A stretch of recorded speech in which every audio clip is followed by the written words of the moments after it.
Si Krista Miller ang dahilan kung bakit nagkahiwalay sina Cesar Montano at Sunshine Cruz.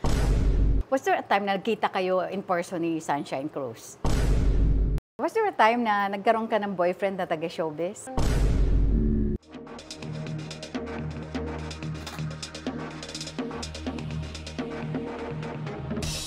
Magandang araw, Pilipinas, at sa ating mga kababayan sa ibang bansa. Welcome to TikTok with Astro Amor. Mga kaibigan, sa araw na ito ay makakasama natin isa na naman pong special na celebrity. At one point in her career ay naging very controversial ito at alam kong kilalang kilala niyo siya. She's one of the stars of movie Karma na palabas ngayon sa mga sinehan.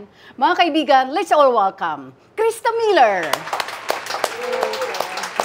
Hello, Tita Ash. Obvious ba? Nakikita ba sa ating camera kung gaano ka-sexy ang karap ko? Nakaka-insecure?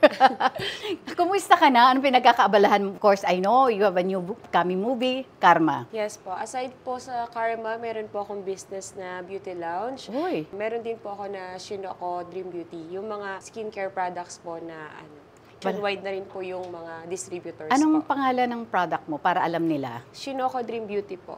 Anong ibig sabihin ng title na yon? Iba yung pangalan ng product na yon. Mga products po kasi is inspired po siya from Japan. Okay. Kaya Shinoko siya. Produced in Japan or manufactured in Japan? Dito po, pero inspired pa ano po Inspired ng mga Japanese Yes po. beauty products. Ayun.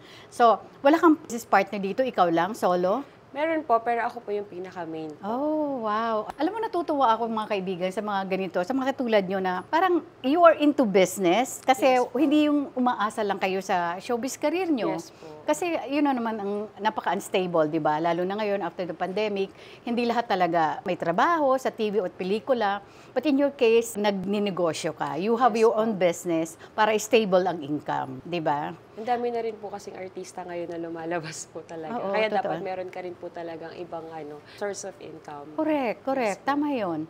Pero ikaw ba, tinapos mo yung pag-aaral mo? Yes po. Anong tinapos mo? Tinapos ko po siya sa FEU po, media production po. Oh, wow. Media, in a way related kasi nasa art din kasi ang acting, di ba? Hindi mo ito pre-practice or hindi mo tuloy ginagawa? Kasi po, ever since talaga, hanggang po ako sa media. Mhm. Kaya actually, nag-try din po ako ng ibang course noon.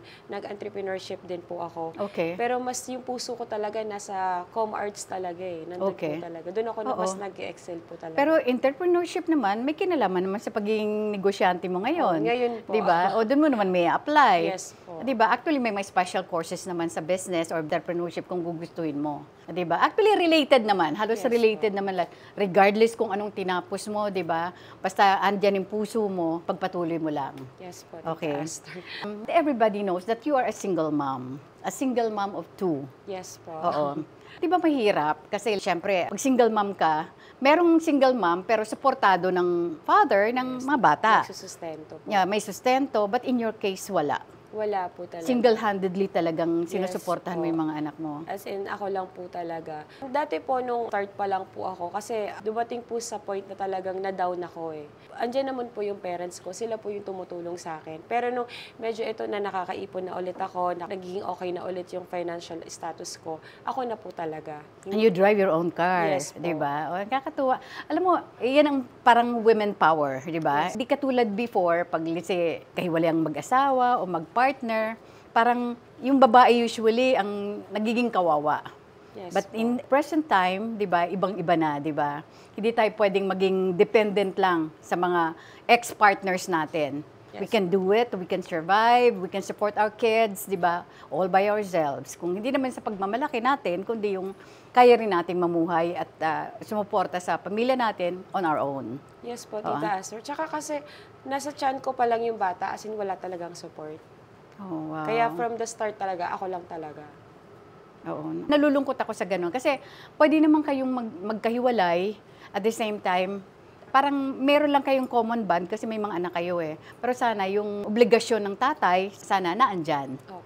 Oo, maraming ganyan. Wala, hindi Mara- rin po talaga Oo. nag-reach out Oo, yung talaga, tatay oo. po nila. Oh, if he's watching right now, ano yung mensahe mo sa kanya? Actually, hindi ko na rin po talaga inaano, tita. Wala Kasi na. talagang Wala, binura ko na rin talagang- po talaga sa ano. Oo, ko eh. sa puso mo. Sa puso at Oo, ano. at isipan mo. Yes po. Oo. At hindi rin naman po naghahanap yung mga bata. Oo, oo. Alam mo, at 7 and 8, 7 years old, 8 years 7 old, and 8 po. hindi nila tinatanong sino at nasaan ang tatay namin. Wala po. Actually po, there was a time na tinanong ko po sila. Sinabi ko po sa kanya kasi syempre lumalaki na sila, tapos nasa grade school na sila. And then nakikita nila yung mga classmates nila na may father, may mother, Oo. ganyan. Bisa tinanong ko sila one time, sabi ko, hindi ka ba naiinggit sa mga classmates mo? Kasi may daddy, may ganyan, tapos ikaw ang tinatawag mong daddy dito, si daddy, which is kapatid ko po. Yun po yung mga tinatawag nilang daddy, yung mga kapatid kong lalaki. Ang sagot lang po nila sa akin, nagulat nga po, actually naiyak po ako doon sa sinagot nila. Sabi nila sa akin, andiyan ka naman eh. So parang ako, for me, parang, kasi di ba Tita Aster, pag tayo kasi nakakaramdam tayo ng pagkukulang, naghahanap tayo. Totoo. Oo. So, ibig sabihin, sila, hindi nila hinahanap yung dad nila, which means, hindi sila nakakaramdam ng pagkukulang. So, parang siguro sabi ko, baka nga sapat yung binibigay ko para hindi nila maramdaman na wala silang daddy. At saka naandyan yung mga kapatid mo na Opo, all yun boys, parang- tatlong yun nga plus po. your parents, di ba? Opo.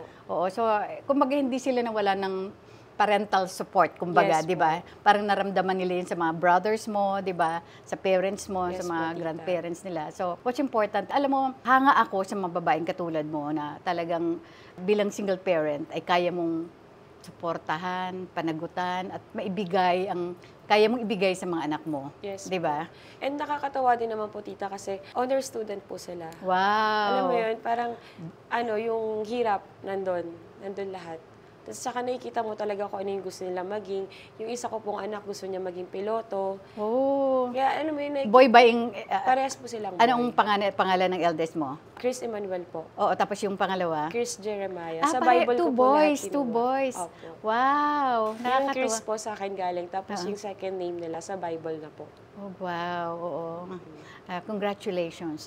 Di ba, ang sarap ng pakiramdam sa isang magulang. Opo. Oo, lalo pat pag alam mo yung napapalaki mo yung mga anak mo ng maayos, Yes po. patatalino pa. Di ba? Keep it up, keep it up. Thank you. Paano mo naman inisip yung pagninegosyo? Kasi po, ito po talaga yung hilig ko. Actually, dati pa po, nagtitraining ako sa mga aesthetic na academy. Kasi talagang pangarap ko po magkaroon talaga ng sarili kong aesthetic clinic. Although, syempre, masyadong malaki yung puhunan na kailangan. Hindi pa po natin kaya kasi nga, syempre, may mga responsibilidad ako sa bahay, especially yung mga anak ko. Hindi ko pa siya talaga totally maitayo. And then itong sinimulan ko, ano po siya, beauty lounge siya na may mga nails, lashes, kumbaga, maliit pa doon sa talagang pangarap ko, pero at least nakapag-start na ako. And then yun po, isa pa po yung ito rin yung sa may skincare products ko. May nilabas na po ako before, Lure siya, yun yung pangalan niya, pero nag-fail po ako doon. So ito yung second ko, which is nag-success na siya kasi may mga, yun nga po tulad ng sinabi ko, may mga distributors na ako nationwide. Kaya, yun lang, kumbaga So, parang... direct selling ka? Wala pa sa mga stores? Yung sa mga physical store lang po ng mga online seller din. Kasi yung Okay. mostly yung mga online seller, meron din silang mga Ibang physical products, store oo, talaga. oo. And then mga ibang products din na ibinibenta. Right. Galing. More on online po. Kailan mo ito sinimulan? Ito pong Shinoko po last year lang. Mhm. And then yung last year po itong August. And then itong beauty lounge ko, ito lang 1 month ago pa lang po. Oh, Kakasimula talaga? lang po. Make use of the social media. Kasi after all, social media is free. Di ba? Madali nang ikalat di ba? Yes. At saka yung online promotions, di ba? Opo. Oo, at saka siguro kailangan mo lang, suggest ko lang siguro, ikaw na rin ang maging parang brand ambassador ng mga produkto mo. Yes po, ako din po. Di ba? Ang ganda. Sana nagdala ka dito para... Oo nga po, sayang. Next time po, Tita, para so magdadala po ma-promote. ako. Kung gusto mo, send me product so Yes we can po. promote it, di ba? Yes po. Oo, di ba? Si Sugar Mercado, meron siyang Sugar White. Okay. At very successful na rin si Sugar. Kaya parang, natutuwa ako sa mga ganun. Lalo may nagsisimula sa walang-wala, nagsisimula sa maliit na napapalago, napapalaki. Dumating po talaga sa punto, Tita Aster, na alam mo yung ni 20 pesos wala ako. Wow. Yung gustong-gusto kong bumili ng toron, hindi ako makabili ng toron. Dumating po ako sa ganung point talaga. Wow. Kasi after po nung nangyari sa akin, na zero talaga ako eh. Kasi walang-wala. Kailan ito nangyari? Yun nga po, alam ko naman po na alam niyo yung naging issue ko before. Siyempre, ang daming gastos po nun. Tapos as in, talagang na zero talaga ako. Wala akong pambili ng kahit ano. Even yung ipon din ng parents ko, naubos na din. Kasi ang laki po ng gastos na Siyempre, nung legal services lang, di ba? Opo. Abogado, di ba? Sumating po sa punto talaga na walang-wala. Hanggang sa, ayun nga, ginawa ko, bumalik ako sa pag-aaral ko.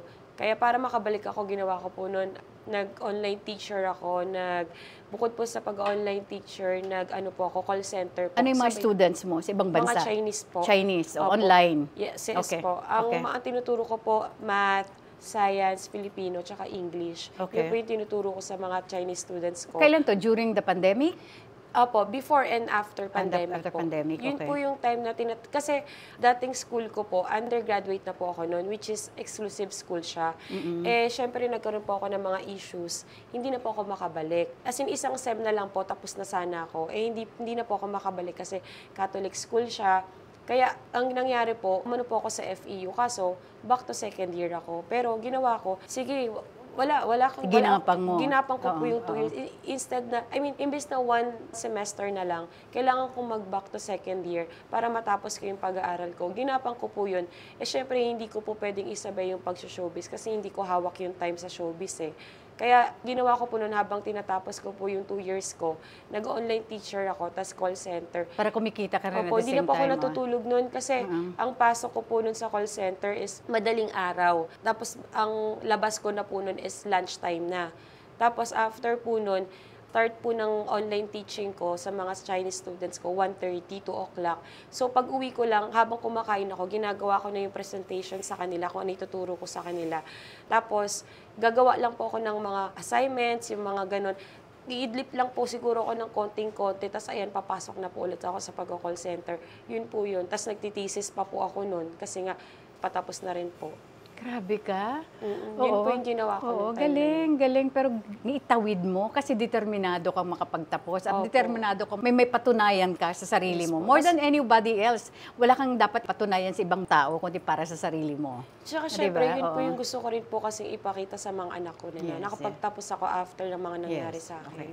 Himayin muna natin itong, kasi tataka, anong nangyari kay Krista? Opo. Paano ka napasok sa magulong mundo na yon? Opo. Sabihin na natin yung bisyo, yung droga. Paano ka napunta doon? Kasi po nung nag-start ako, nag-boom bigla yung pangalan ko eh. Controversial ka na kaagad doon. Opo. Babalikan din natin yon. Dito muna. Alimbag na una, yung kontrobersiya doon nang pumasok ka sa showbiz? Late or na po itong late na po yung sa drugs. Opo, late Okay, na po sige. siya. Okay, mag-ano muna tayo, mag-rewind na konti. Pumasok ka 2013 sa showbiz, okay? Pumasok po ako matagal na, Aha. pero nag-i-indie film po ako noon.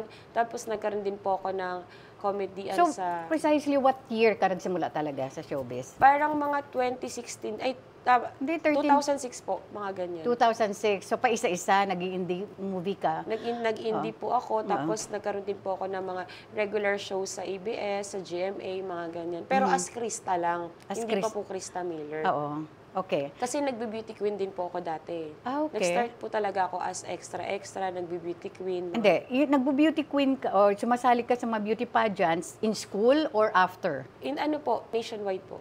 Ano yung, national? Apo. Ano yung national beauty pageant na sinalihan mo? Yung Miss Island Philippines po. Miss Island Philippines. Okay, nanalo. Tapos nanalo po ako, dapat representative na po ako sa China. Ako po Okay. yung magdadala ng Philippines. Hindi na po ako natuloy noon. Okay.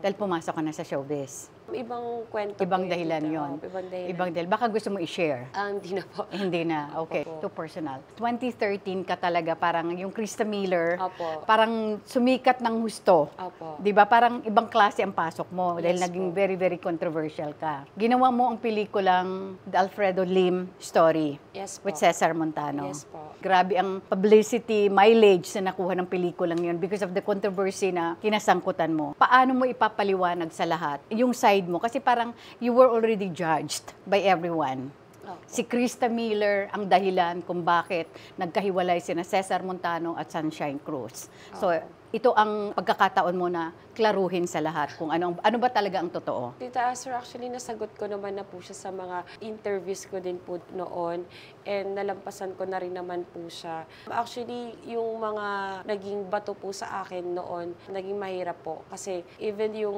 parents ko, kasi wala pa po akong anak ng mga time na yun, even sila nahirapan din po sila sa sitwasyon. Pero sabi nga nila, good or bad, still publicity. So nakatulong naman po siya sa career ko. Yun na lang po yung... Dahil nakilala ka. Opo. Oo. Pero sinasabi mo na nagpaliwanag ka na nun. Opo. Oo. Pero siguro ito kasi hindi naman sa inaano natin. YouTube is shown worldwide. Kung ano yung gusto mong iklaro, i-clarify, para once and for all, matapos na rin to dito. Oo, di ba? Kung ano ba talaga, kasi after all, this is your life story. Basta po ako, Tita Aster, nung panahon na po yun, ginawa ko lang po yung trabaho ko. On the spot, anong totoo? Wala po talaga.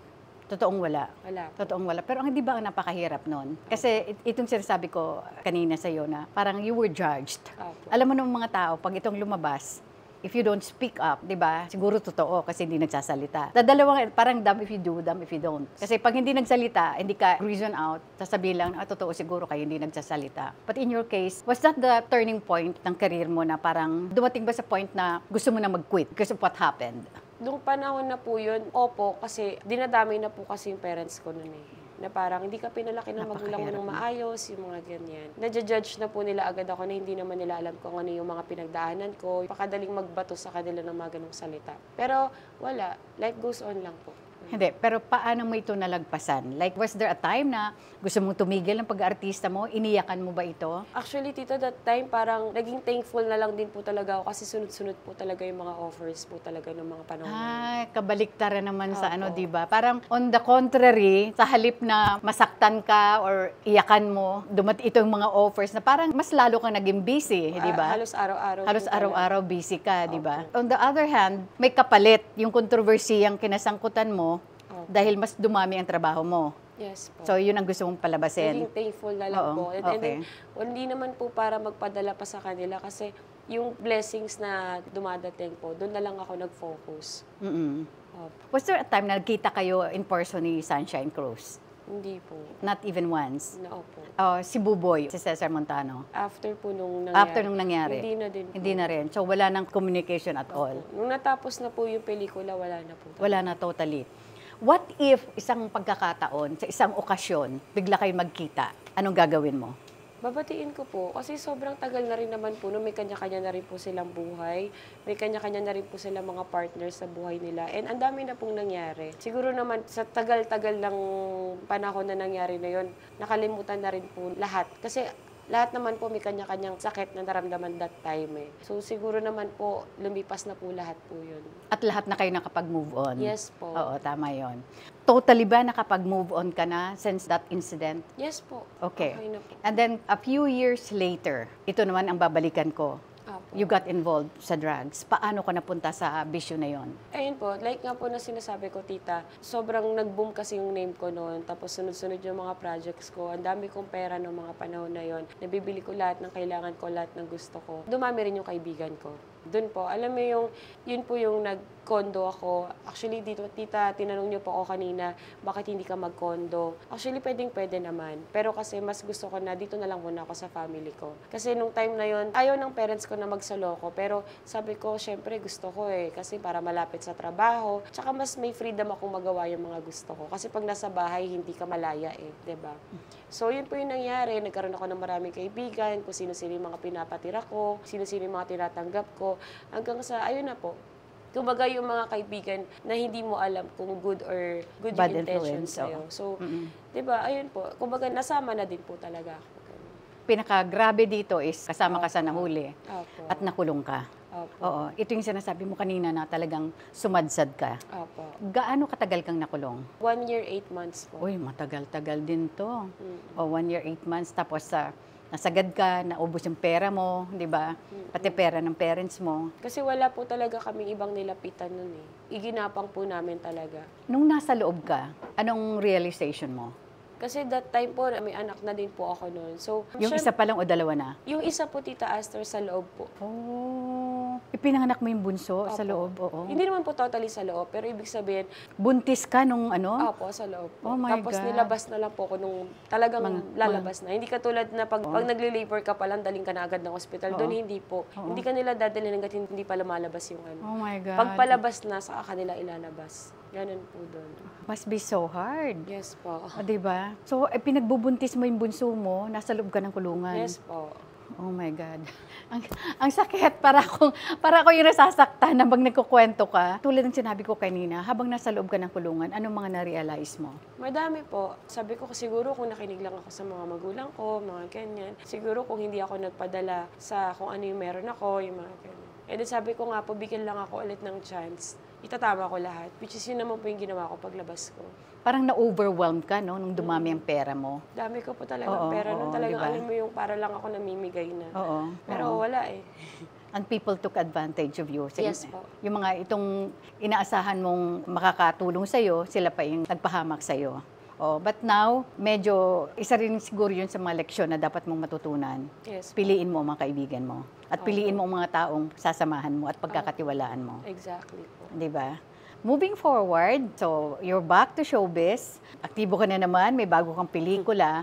Anong dapat asahan ng mga supporters mo, ng mga tagahanga mo? Dito po sa ginawa kong bagong film na Karma po, actually ibang Krista Miller po yung mapapanood nyo dito. Kung nasanay po kayo na si Krista lagi nagpapasexy, naguhubad sa camera, si Krista Miller po dito sa palabas na Karma ay ibang-iba po. More on, iba po yung bakbakan na yun dito. Kung dati yung Action mga nagkilala talaga, bakbakan sa kama, ito Oo. bakbakan talaga na Oo. bakbakan talaga na asing patayan talaga. Oo. Opo. Oo. Ayan na, napasaba ka na sa drama, napadano ka na sa mga sexy movies. Is there any particular role na kung mabibigyan lang ako ng pagkakataon, gusto ko gawin ito? Ano yon?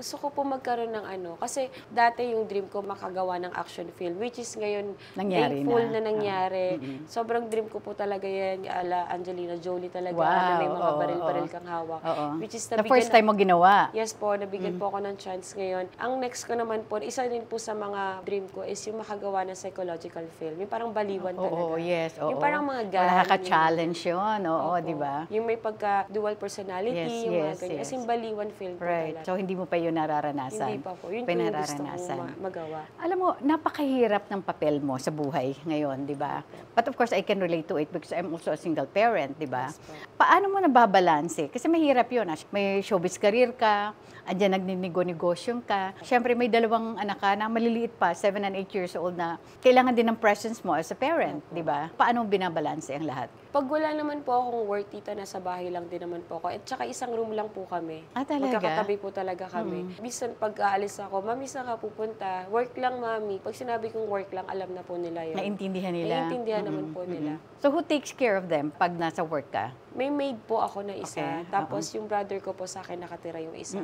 So at least, di ba, Opo. ito yung parang tatay-tatayan nila. Opo. Kaya parang kinikilala. Yung nagdidisiplina pag wala ako. Ay, that's good. At least hindi ibang tao. Hindi Yes ibang po. tao, di ba? At kinatatakutan nila, at sinusunod nila kahit Opo. papano, di ba? Krista Miller. Napakaganda ng screen name na yun. Sino ang nagbinyag sa'yo? Actually, na ano lang po yun nung kay Cesar po, yung Untold Story. Kasi kailangan na po nilang i-launch yung movie. Eh, wala po akong pangalan. So, parang nag-iisip kami ng ayaw naman din po ni Direk nung talagang apelido ko. So, parang nung nagsisearch ako ng mga pangalan, sabi ko, Krista Miller. Yun, nag-approve na po si Direk. So, yun, okay, maganda pakinggan. Sige, go. Sinong director? Si Direk Cesar po. Ah, okay. Ay, siya nga palang nag-direct na. Nag-ano niya na, sige, okay na yun. Kasi kailangan na po talaga yung Oh, palabas yes. eh. What's your real name? Crystalline Engel po. German din po siya. Ah, okay. So, Filipino-German ka. Apo. Nagkaroon ka ba ng contact sa father mo, biological father mo? Yung father ko nasa amin po, kasama ko po. Tsaka yung father ko po, ano lang po siya, half na lang po siya. Half na lang, pero may Filipino blood na rin. Apo. Ah, okay. Speaking of pagpapasexy, kasi usong-uso ngayon, lalo na dyan sa Viva Max. Boss Vic, if you are watching now, mag-offer sa'yo na kailangan mo magpa-sexy ulit. Papayag pa rin po ako gumawa ng sexy films as long as kaya pa talagang hinahanap pa rin naman ng mga tao. Actually, ang dami pong mga nagko-comments po sa mga social media accounts ko na kailan ka ba namin ulit mapapanood? Kasi nga, nahito ako sa paggawa ng films nitong huli. So, nag-aabang po sila na kailan ka ba namin ulit mapapanood, Miss Krista? Namimiss ka na namin mapanood sa ganito, sa ganyan. So, alam mo yun, nakakatuwa lang na may nag-aabang pa rin sa'yo.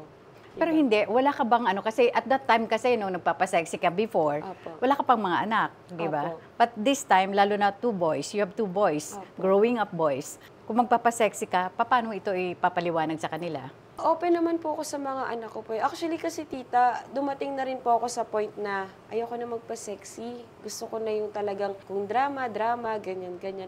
Eh kaso yung mga nagiging offer po sa akin, puro pa-sexy pa din po talaga. So parang ibig sabihin, doon ka pa rin talaga. Kung kaya mo pa, Oo, kasi kung kaya mo pa pa. rin po talaga. Oo. Kaya nga ngayon po na thankful ako na nasusundutan ng action film, yung mga ganyan. 'Di ba? Hindi naman din po forever laging pa sexy po. As lalo pa na ngayon na lumalaki na po po yung mga anak ko. Pero in time naman, ipapaliwanag ko naman po sa kanila. Actually, hindi naman po nila alam yung mga palabas ko. Hindi ko po pinapakita. Minsan kasi lalabas sa YouTube, next mo yan. I-next mo yan. Ganun po. Oo. Hindi isa sa mga pelikula mo, wala pa sila napapanood. Wala pa po. Oo. Paano kung let's say wala ka, hindi mo sila makokontrol? Nandun naman po yung mga ano. Tsaka inano ko na po sila doon sa YouTube Kids. Yung ganun lang. Oo. Doon So, dyan lang kayo manonood. Kumbaga filtered na yung Opo. pwede nilang panoorin. Opo. Oo. Pero mas maganda yun na maging very honest ka sa mga anak mo na this is just part of my job as Yes an po. actress. Oo. In time po, mapapaliwanag ko naman po. Pag Ngayon medyo, po kasi masyado pa sila mga bata. Correct. Kasi, alam mo, Krista, marami kasing mga artista na nagpa-sexy before, pero tinanghali silang magagaling na artista. Yes po. Na, tulad na lang the late Jacqueline Jose. Di ba, nagpa-sexy yan. Rosara Roses, pero mahuhusay silang actress, Yes di ba? po. Actually, marami nagpa-sexy before, like even Elizabeth Oropesa, di ba? Ikaw ba, pinapangarap mo rin balang araw na kahit nagpa-sexy ka, itong naging parang pasaporte mo sa pagpasok mo sa showbiz, do you want to be recognized as isa sa mga mahuhusay na actress balang araw? Tita, pangarap ko po yan. Umaga bago man lang ako matapos sa pag-showbiz, gusto ko na ma-recognize po ako ng ganun. Pangarap ko din po talaga siya. Pangarap ng bawat artista. Yes po. Di ba? Oo. May timeline ka ba? Meron kang na pag-abot ko sa ganitong age, dapat ganito na ako. May ganun ka ba para sa sarili mo? Hindi ko po nilalagyan ng timeline yung sarili ko kasi pag nilagyan ko ng timeline, mape-pressure lang po ako. Tapos pag Okay. hindi ko siya na-achieve ng ganong, kunyari sinabi ko sa sarili ko na kailangan pagdating ko ng 40, ganito na. Tapos hindi ko siya na-achieve, madidisappoint lang po ako. So, tuloy-tuloy lang hanggat meron project, hanggat meron kumukuha, hanggat meron nagkaka-interest sa'yo, go lang. Kanina nagkwento ka na there came a point sa karir mo na talagang walang-wala ka na ni 20 pesos ay wala ka. Opo. Ultimo turon ay hindi mo Pero ang dami kong hawak na pera nung before, tapos Oh, ngayon yun na nga eh. wala. Tapos umabot ka ng ganong Opo. point, di ba? Anong pakiramdam? Sobrang sakit po nun, tita, kasi parang alam mo yun. Pero yung talagang mga totoong kaibigan ko, na talagang kasama ko na simula nung pagkabata, hindi sila nawala kahit ganun lang. Nagstay. Nagstay sila, which is, ang dami ko kasi mga bagong dumating na kaibigan nung nag-boom ako eh. Pero nitong huli na yun nga, na, Artificial friends ang tawag doon. Opo, artificial friends. Ngayon po na 20 pesos lang, parang, alam mo yung pambili lang ng turon, hinihingi ko pa sa nanay ko, mga 20, bili lang ko turon. Yung mga ganun, parang hindi ako sanay, kasi sanay na ako na ang dami kong pera, pero tuloy-tuloy lang naman eh. Kumbaga sabi ko nung time na yun, hindi lang to ngayon. Hindi lang ako makabili turon ngayon, next time ilang turon bibiling ko. At unti-unti mo na ulit ito na realize. Opo. Unti-unti na rin may ibabalik sa'yo. Opo. Pero this time, you know better. Alam mo na kung paano mo i-handle yung pera mo. Sabi naman po talaga nila, totoo naman po yun eh, kung hindi ka madata pa, hindi mo malalaman lahat. Correct. Natuto kang bumangon. Opo. At hindi mo na dapat balikan. Yes po. Di ba? You learned your lessons the hard way. Opo. Di ba? Marami kasi hindi lang namang ikaw ang karanas ng ganon. Anong gusto mo i-share sa mga viewers natin based on your experience para hindi na nila danasin also? Opo. Oo. Ang tanging mapapayo ko lang po sa mga nanonood na yun po, makinig po tayo palagi sa magulang natin sa gabay na ginagawa nila sa atin. And pangalawa po, kung ano man po yung meron tayo ngayon, lagi po nating iisipin na hindi po ito permanent, na nawawala din po ito. Kaya dapat matuto tayo magpahalaga sa kung anong meron tayo ngayon. At piliin po natin yung mga taong pinapakisamahan po natin. Yun po yung pinaka-importante kasi lagi nyo pong iisipin na kung ano yung magiging takbo ng buhay mo, depende rin yun sa mga taong nakakasama mo. Tama. Opo. I agree with you 100%. Opo. Krista, was there a time na nagkaroon ka ng boyfriend na taga-showbiz? Or na-link sa'yo taga-showbiz? Meron po. Pero hindi ko na po ano kung sino. Ibulong mo na lang sa akin, mami, Meron pagkatapos. naman po. Pero hindi rin naman po yung nagtagal. Pero active pa rin siya sa showbiz. Opo. Pero at least inamin niya meron. Yun ang meron. Opo. Sino mga kinoconsider mo mga close friends mo in the industry? Kasi kahit papaano, meron kang na-develop ng mga close friends, di ba? Actually, tita, nung mga panahon na yun, nawala rin po talaga sila lahat. Parang nakakalungkot lang, ang dami kong mga showbiz friends noon. Nawala din talaga sila. Yun yung sinasabi ko sa iyo na artificial friends. Kasi marami kang pera, maraming talagang didikit sa iyo, marami ang magiging instant friends mo. Pero pag nakalugmo ka, mag-isa ka lang. Opo. Tapos Ganun nung yan, naging okay-okay na po, may mga nangamusta, yung mga ganyan. Pero nung that time na kailangan may mga kaibigan, Wala pong nagpunta. wala sila. Wala man lang dumalaw sa kanila, Wala ni po. isa. Wala po. Sakit, no? Pero napakabigat din ng leksyon na pinagdaanan mo. Ano yung mga natutunan mo? Kasi syempre, ang bigat, sunod-sunod. Natutunan ko po na walang ibang tutulong sa sarili mo kundi ikaw lang din talaga. Correct, correct. Siyempre, buti na dyan yung magulang ko. Pero yung pinakaano lang po talaga, is sarili mo lang. Pero alam mo na, imagine ko yung lalo ng nanay mo. Kasi always, di ba, sa parents, ang nasasaktan din naman yung mga tatay natin. Pero ang Nanay po talaga. mas lalo yung nanay. Kasi parang sila talagang naghirap sa atin, di Yes ba? po. Paano ka bumawi sa magulang mo? Actually, nakita lang po ng magulang ko na naging maayos na yung buhay ko. Sobrang tuwang-tuwa po sila noon. Tapos, pag nakikita nila na, ayan, medyo nagiging pasaway ka na naman. Kasi nga, parang nababarkada ka na naman, yung mga ganyan-ganyan sila. Pinapaliwanag ko po sila sa kanila ng maigi na, hindi ganito, hindi ganyan. Kasi, nagkaroon na sila ng takot na, kung sino-sino na naman yung mga kasama mo. So, ako, ino-open ko po sa kanila lahat. Para alam din po nila kung ano po yung nangyayari sa akin, kung saan ako pumupunta, kung sino yung kasama ko. Kasi dati talagang wala silang alam kung anong nangyayari sa buhay ko, kaya nagulat na lang sila, ganun na.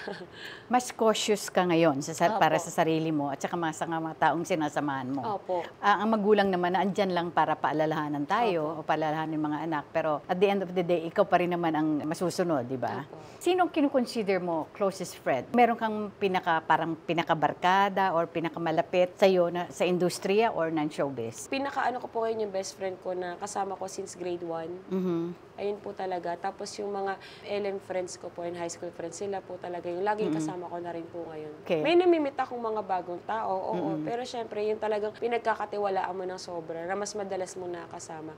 Yun po talaga yung childhood friends ko po. Kumusta ang lagay ng puso mo ngayon? Well, wala. Wala. Focus na lang po sa career. Kasi mahirap din po kasi akong magmahal eh. Kasi pag nagmamahal din po kasi ako, na out of focus po talaga ako. Kasi all out po kasi talaga ako, Tita Aster eh. Dumadating po sa point na nawawala ako sa focus, napapabayaan ko yung career ko. Especially ngayon, may business ako. Tapos ulit ako sa career ko ngayon. Mahirap na ma-in love ulit. Pero hindi mo naman sinasara ang, Hindi naman po. ang Kung pagkakataon meron na naman umibig po, muli. Yes po. Kung meron naman po na iintindihin yung trauma ko, kung bakit ako ganito, kung bakit ako ganito katakot na magmahal ulit. At syempre yung tatanggap sa mga anak ko, bakit naman po hindi?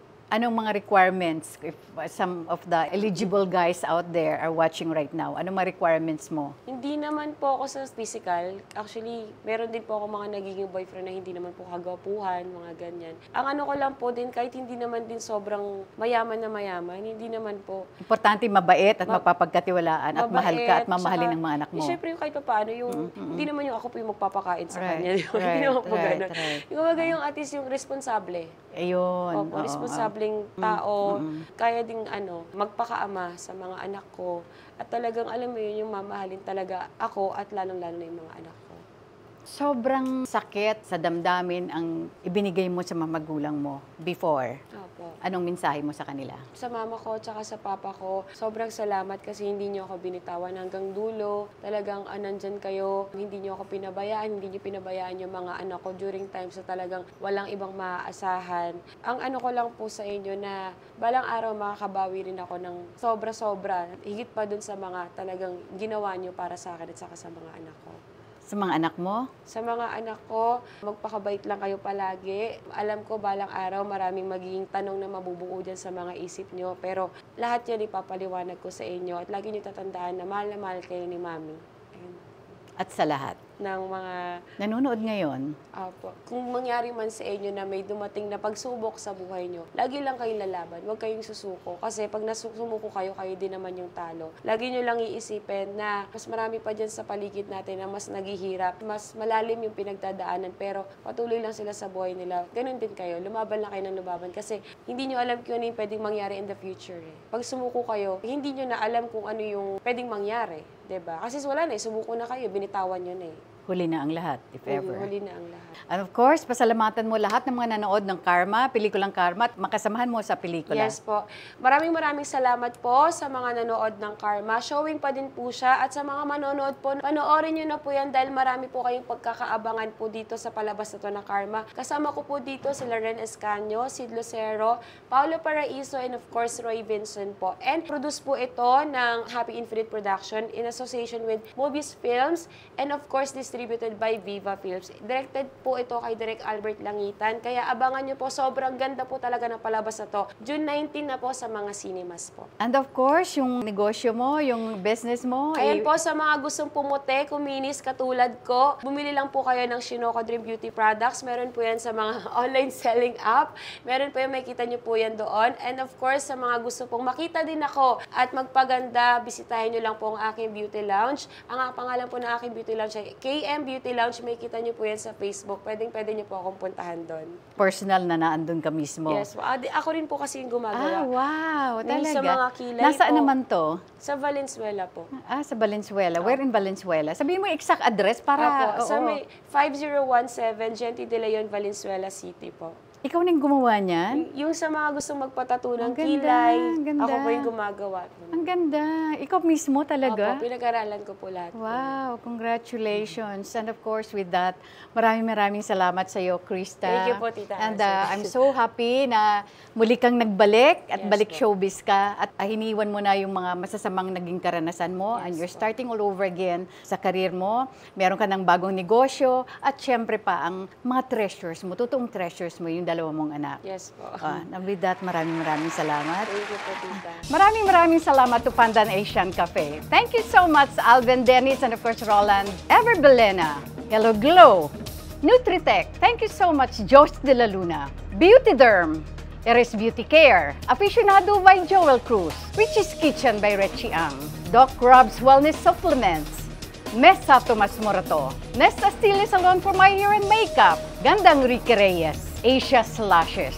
Most View from Japan. Tokyo Grill at Tomas Morato. Shinagawa Diagnostic and Preventive Care. Shinagawa LASIK and Aesthetics. Manila Bulletin. Sugar White by Sugar Mercado. The Red Meat by Chef John. Maraming salamat. Coloretti Clothing for my clothes. Studio Manila. At kayo rin po mga kaibigan, maraming salamat sa inyong patuloy na pagsubaybay sa TikTok with Aster Moyo. Huwag niyo pong kakaligtaan mag-subscribe, mag-like, mag-share, and hit the bell icon of TikTok with Aster Amoyo. Every Friday po yan, 12 noon. Hanggang sa muli mga kaibigan, dito lamang po sa TikTok with Aster Amoyo. Bye for now, and God bless us all.